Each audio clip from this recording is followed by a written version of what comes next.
Megatron. Megatron. Welcome, Megatron. Who said that? I am Unicron. Alright, hello people. Dreamer out there coming at you again, and here we have Unicron. This is the big one. I've been waiting for this, and here we go. So as you can see on the screen, he did come in a nondescript box. You didn't just show up at the Haslab box on your porch, so that's all good. My dogs hate it, okay? Here's Daisy, my baby girl. She doesn't like this at all, one damn bit. The box is too big. Daisy doesn't like things that are bigger than her. Gally doesn't like things that are bigger than her. So Unicron's kind of a problem in my place because my dogs don't like it. But I like it. So it's kind of an issue.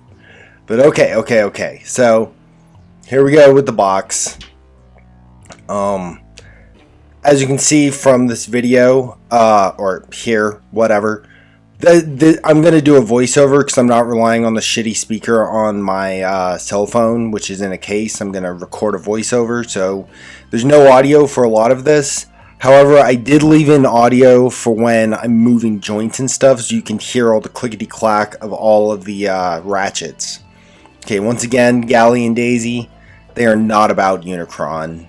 The Chaos Bringer is actually bringing chaos, and my poor pups, my poor little puppy dactyls, they don't know what to do. I'm sorry, girls. Yeah. So here we go, me trying to get into this. It's sealed pretty well, and like I said, it came in a cardboard box that was just a plain cardboard box that wrapped around this one, so you couldn't see what it is.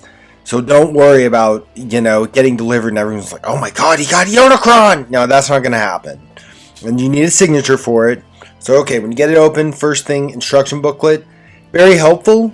Me, I don't ever look at the instructions. They confuse me.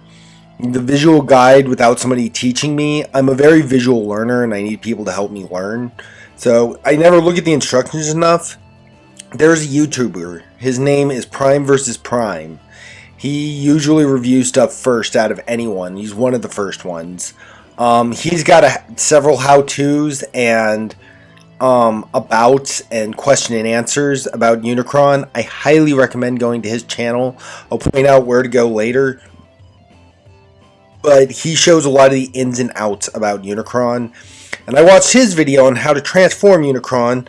And so, like an idiot, like the person who watches MGO to learn how to transform things, I thought I could watch this and it would tell me.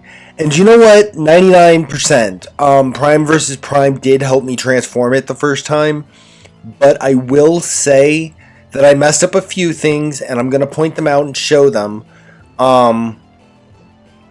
that were my bad, But the instructions did clearly say what to do here. I feel like the instructions aren't the best, but they're not the worst. They're in color. They're very comprehensive. It's a huge booklet. It's beautiful. It's a collector's item in its own. So, what the mistake that you're about to see here, and we'll go into. Okay, so here I am. This is me building the base. This is every review, basically. I had to be one of those guys who shows it from box to assembly to use, because that's what everybody's doing in their reviews, so why not? So this piece here is supposed to hold the base in place just so it can't slide out. I thought it should clip in, but it just kind of sits there. It doesn't clip in. Maybe that's so you can take it apart if you have to. It doesn't seem to be an issue. Anyway, so watch this. This is the first time I tried to put it on the stand, and I did this wrong. You see this little piece that's sticking out in the back? That's not supposed to be like that.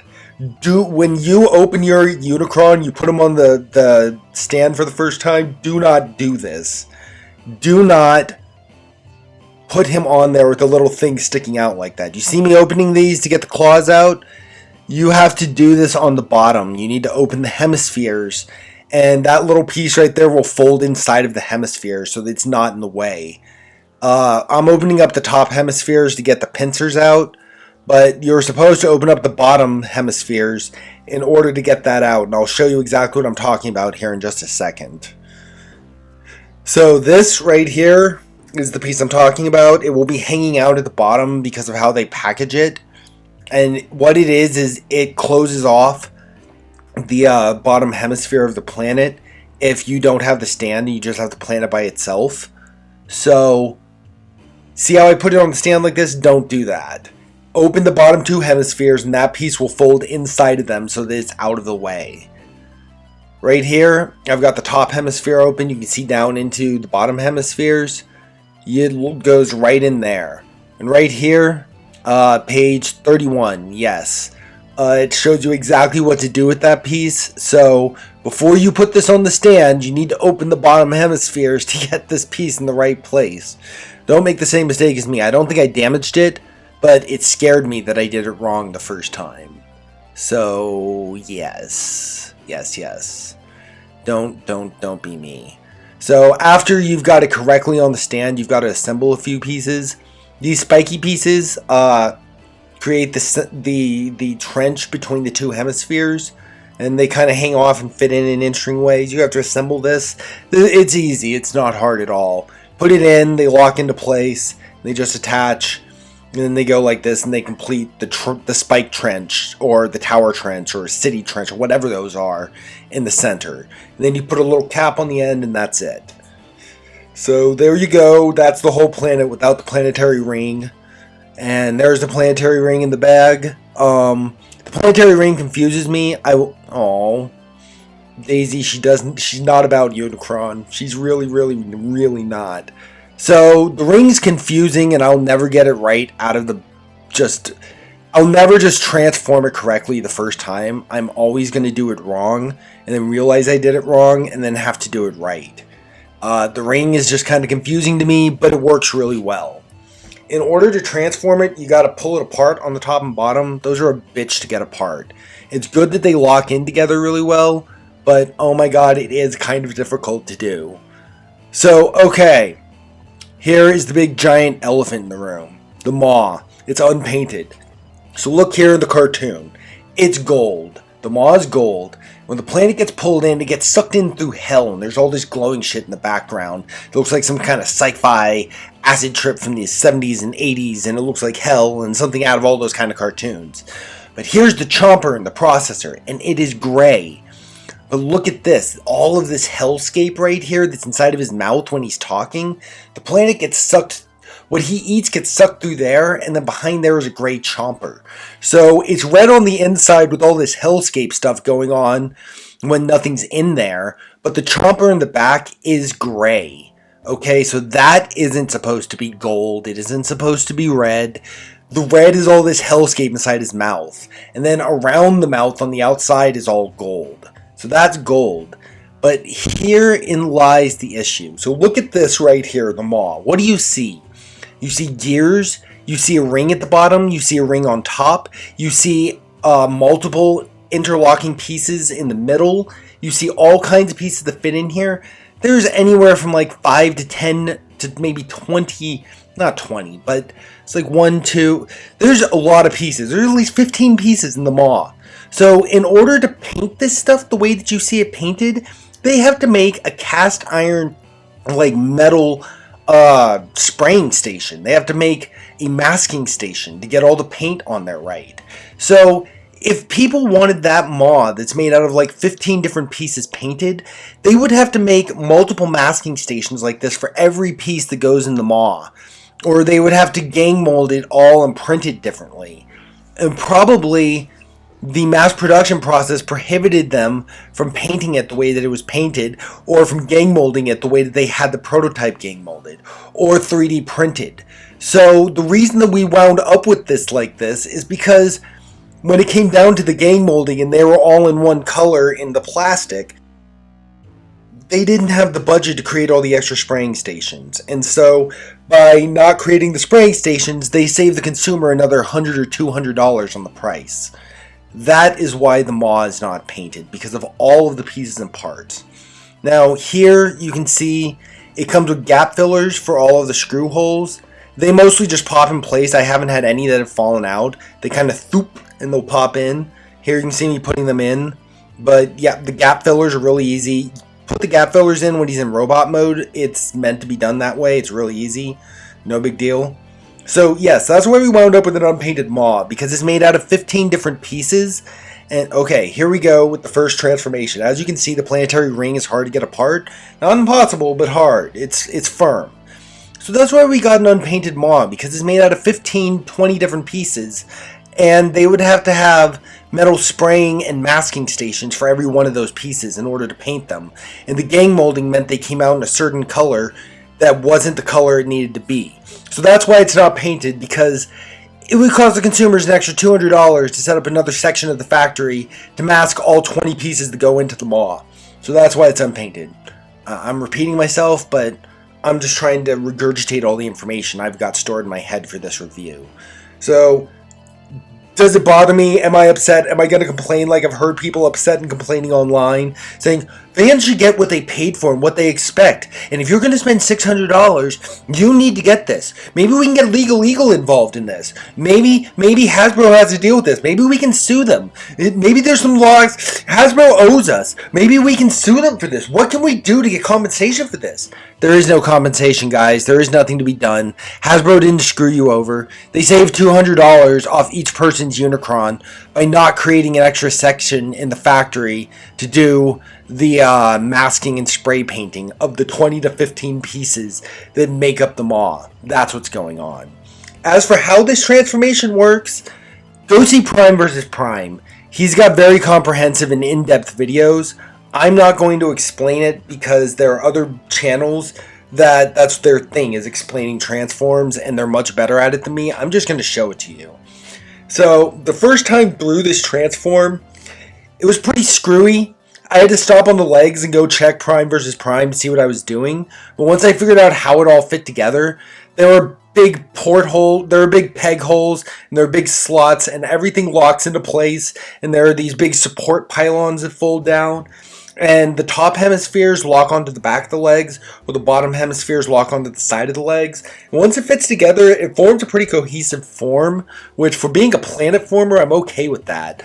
They compress so well onto the legs. I don't mind the kibble. I think it actually looks good. I think it adds to the character. I think it adds bulk. I think it shows just how big and how much just, agency he has, how much gravitas, how big he is. So the arms, the socket, okay, the ratchets in the shoulders are scary. They are tight as fuck to move. They're loud. They snap. They're on this huge, very strong ABS plastic. The rings act like an Allen key to allow you to turn the socket that they plug into.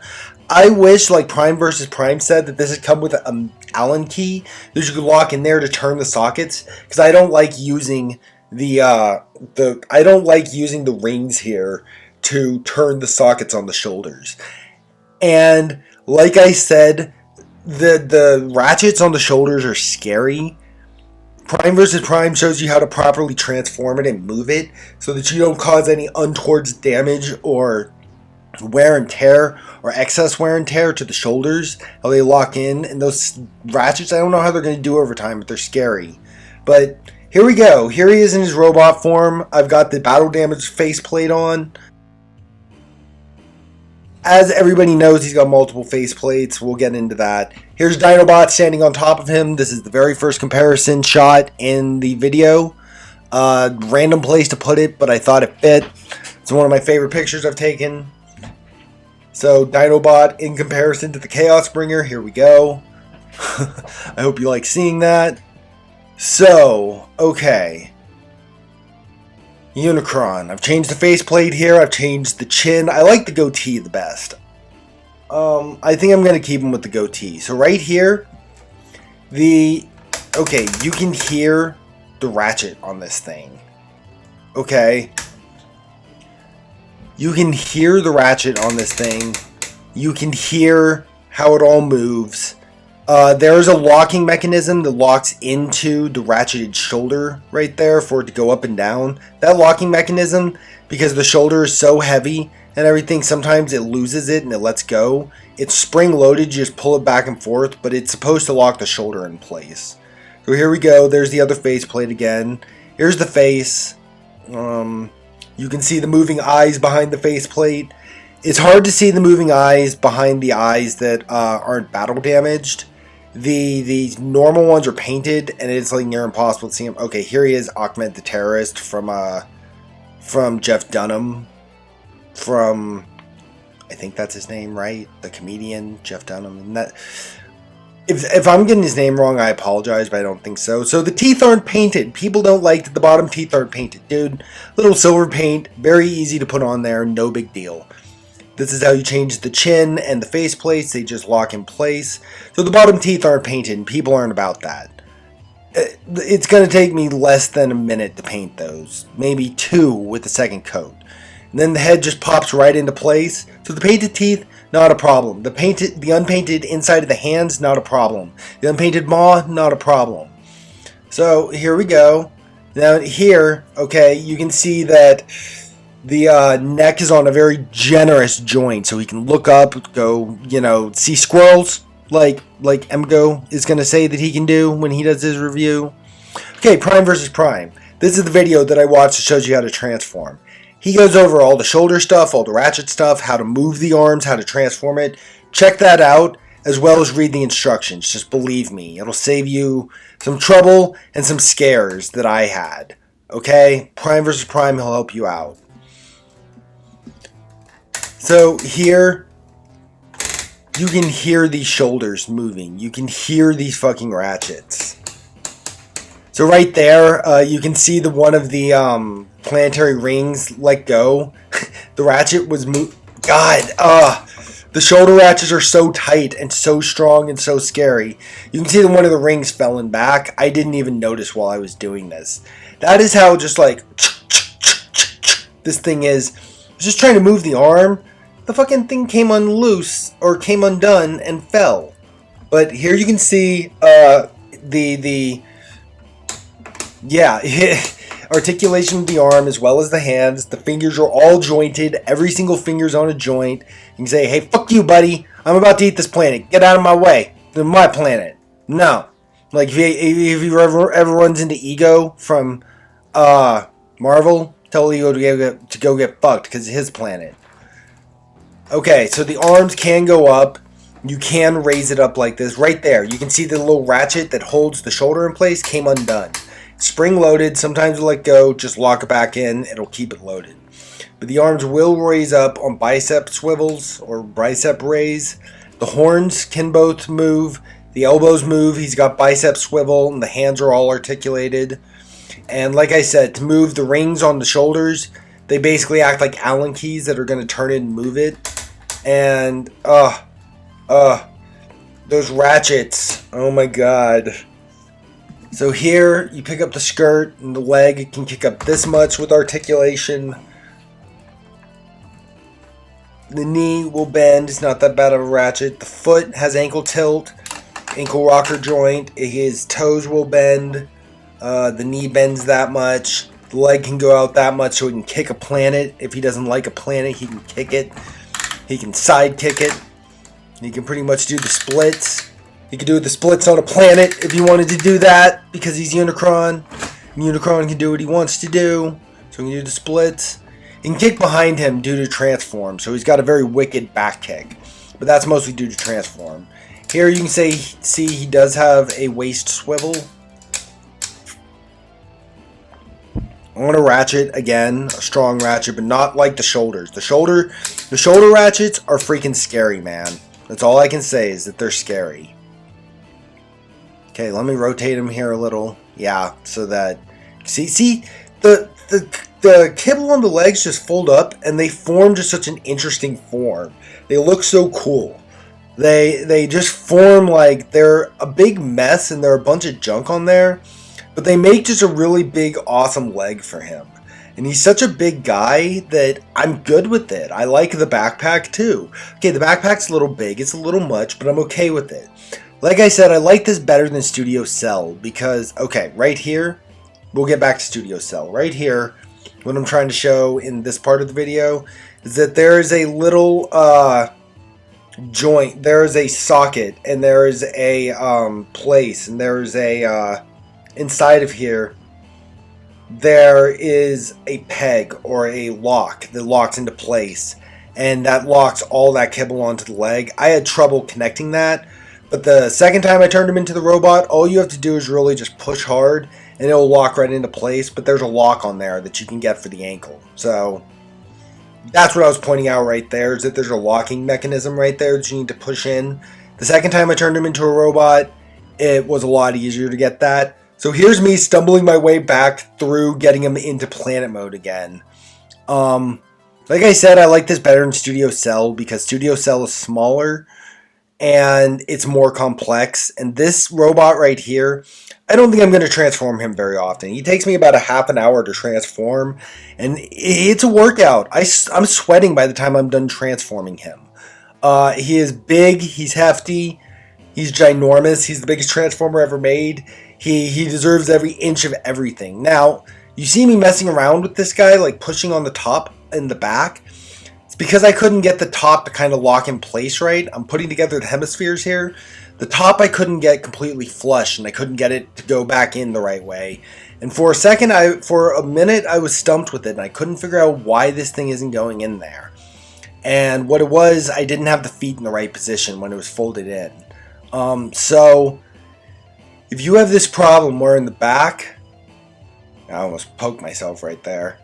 If you have this problem where in the back you can't get it to be completely flush and flat, it's because you don't have the feet folded right. So just fold them in a little more. Open up the top hemispheres, fold the feet in a little more, and it will sit flush.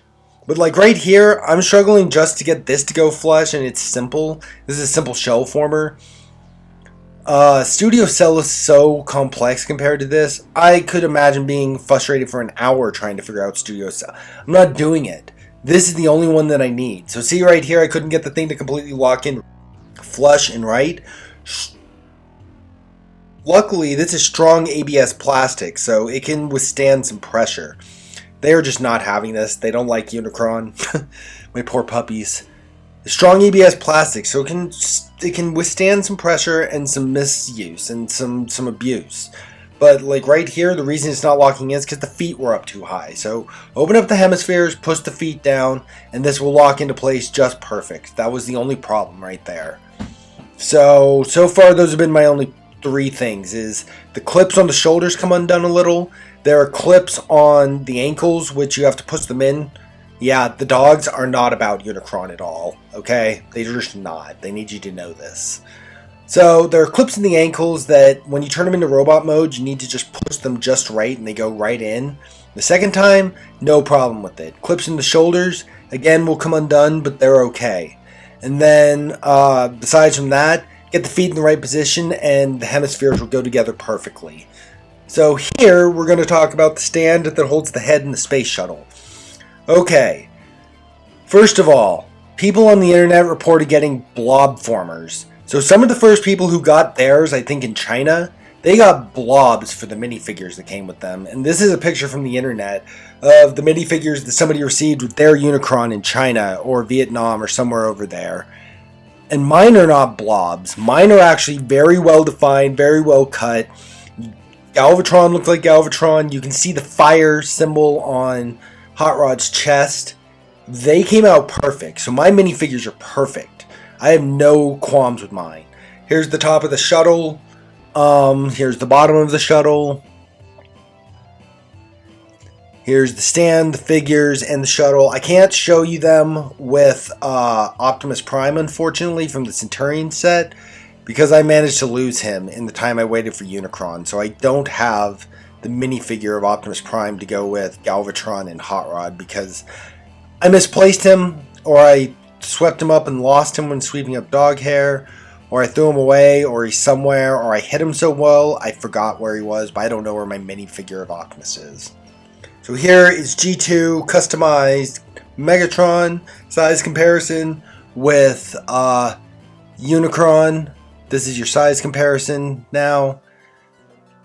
I spent all of today, well yesterday, doing a photo shoot to create what you're about to see. So here is your size comparison. You're welcome. This is every Autobot that I own, minus duplicates of Elita 1 or Optimus Prime, or a couple of Cybertron modes of Earthrise figures I have. This is the entire Autobot army that I have, as well as Fortress Maximus, size comparison with Unicron. I'm not even going to try to name them right now because I'm not. I've had a day just trying to put together this review.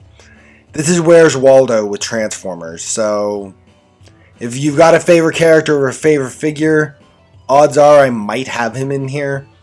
Airazor and Earthrise or Earth Mode Ultra Magnus are on the way. So Kingdom Ultra Magnus and Airazor are in the mail. I just haven't gotten them yet. I haven't gotten Tiger Tracks yet either, but I'm collecting all the side swipes. So if anyone wants to PayPal me some money to buy more Transformers, or anybody finds Deep Cover, the Netflix one, and wants to mail it to me, I have a Patreon now. Patreon, dreameroutthere.com. It's mostly about my comic, but you can support. Oh, here's Daisy. Daisy doesn't like the Transformers. She wants attention. She wants me to stop filming my Transformers. She's like, what are you doing with all these plastic cigarettes? Stop it. But if anybody finds Deep Cover, the Netflix version, and they want to give it to me, you want to PayPal me or me PayPal you or something, or you want to follow me on Patreon and see my comic that I'm working on, those things exist.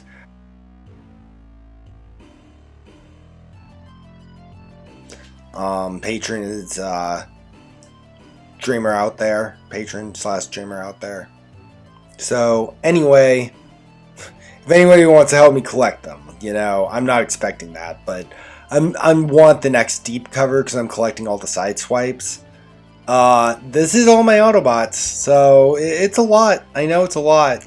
I'm close. The only ones I really don't have right now are the odd, like I don't have Crosshairs, or I don't have the whoever they turned Hound into. I don't have a couple of the original paint job figures. I just have the Netflix ones. I don't have the new Wave 3 or Wave 1 Kingdom Netflix, Wave 3 Netflix from Kingdom. I don't have those.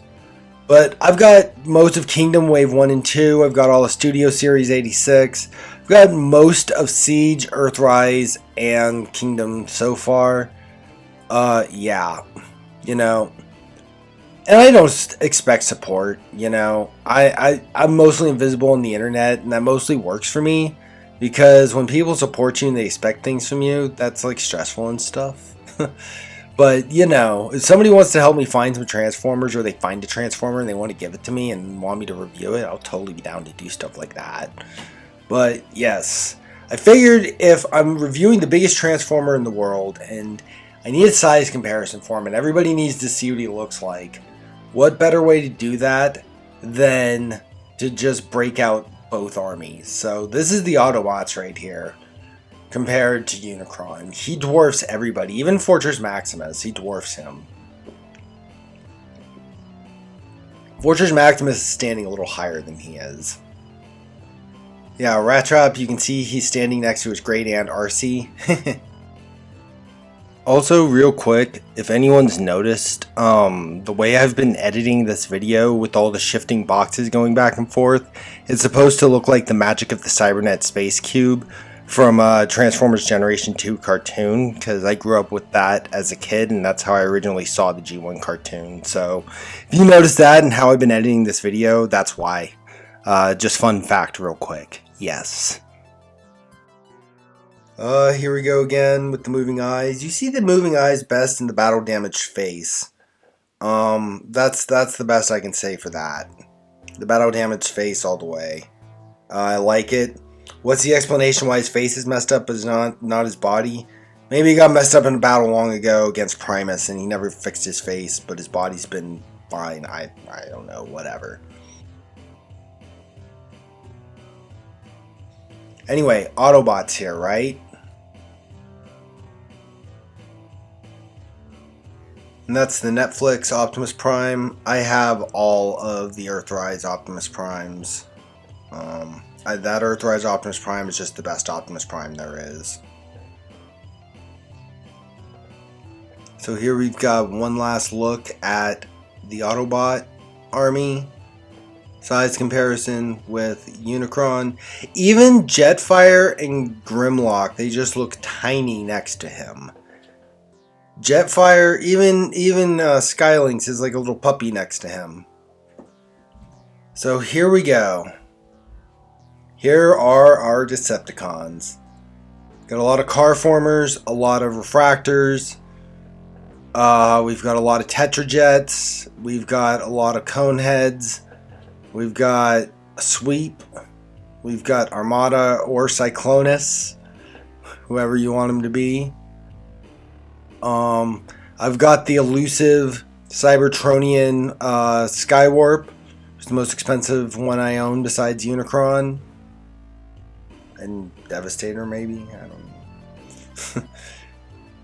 Then we've got G2 Megatron leading back there with Beast Wars Megatron. And the Galvatron I have is Titan's Return Galvatron. Not crazy about him, but I literally bought him for this review.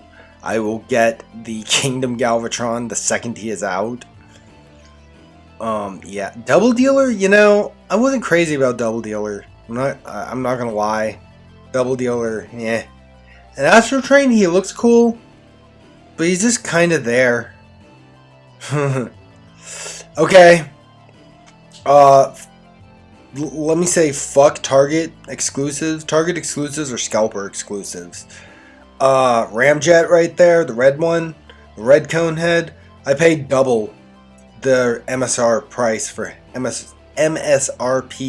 for him because I had to pay twice the price he's worth to get him off eBay because fuck Target exclusives. I couldn't find him in the damn store. That's what I say to that. Fuck exclusives.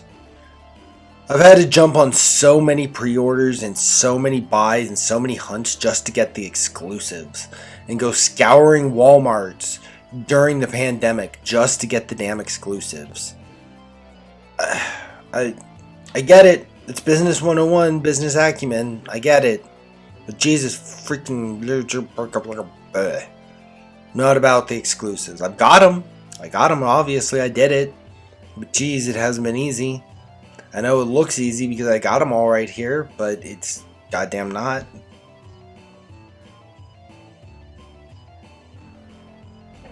So I hope everybody likes the Decepticon and Autobot robot porn here because this was the best thing I could think to do for the Unicron review.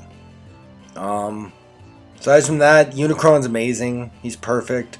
I like him better than Studio Cell. I'm glad I have him. He's the centerpiece of any collection. I knew that I had to get him when they put him on pre-order because it was a once-in-a-lifetime chance to jump in Transformer history and be a part of Transformer history and just be a part of something. And so that Unicron, I was vaguely aware of Siege at the time. I got Unicron, and then I started watching more videos on YouTube about it, mostly MGO and Rodimus Primal, a couple of the others, Prime vs. Prime. I discovered there's a whole toy line that goes with Unicron, because of course there is. So the first one I got was the cel-shaded Optimus Prime, and I was so impressed with the cel-shaded Siege Optimus Prime that I just started collecting them all. This was October 2019 when I began, and here we are, March 27th, Saturday, 2021, and I have a ridiculously large army of Decepticons and a ridiculously large army of Autobots, and they're trying to take over my room from me. Fuck taking over the world, fuck resources, they're trying to take over my room. At this point, these guys are plastic cigarettes. That's what they are. You get that first cigarette, and ooh, that feels good. You know what I mean? Ooh, nostalgia. Ooh, I remember these. Do you remember Transformers? I remember. You remember Galvatron? I remember. You remember Unicron? I remember. So, I was never able to just jump on Transformers. I was born 1983, okay? This stuff was already going off the shelf by the time I was old enough to be into this. It was already off the shelves.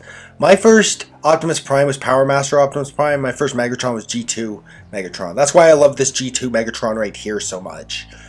And then Beast Wars Megatron. Beast Wars is what I grew up on. So, all of this is just a blast from the past, is nostalgia. And, you know, in the pandemic where everything's just been crap, it has just been fun to collect all this and to have these toys and be able to do this and be able to jump on this. And I may not ever own all of G1 and all the other robots I want. I might not ever have, you know, Titan's Return, Fortress Maximus, or any of the other. I'll get, you know, Omega Supreme and Scorponok, but I don't know about Trypticon or Fortress Maximus. We'll see. Or not Fortress Maximus, but Metroplex. We'll see. I want Metroplex so bad. So here we are at the end. If you watched this, thank you. Unicron is amazing. If you have the chance to get him, I hope you enjoy him. I hope you can get him. I hope everything. Here are my buddies, Trunks and Koopa. I love them. Art by Corona Roberge. They were my little boys. I love them so much and I miss them every day. Thank you for tuning in. Thank you for watching. I hope you enjoyed this video. Thumbs up, thumbs down, whatever. Be well out there, guys. Be safe. The Chaos Bringer is among us.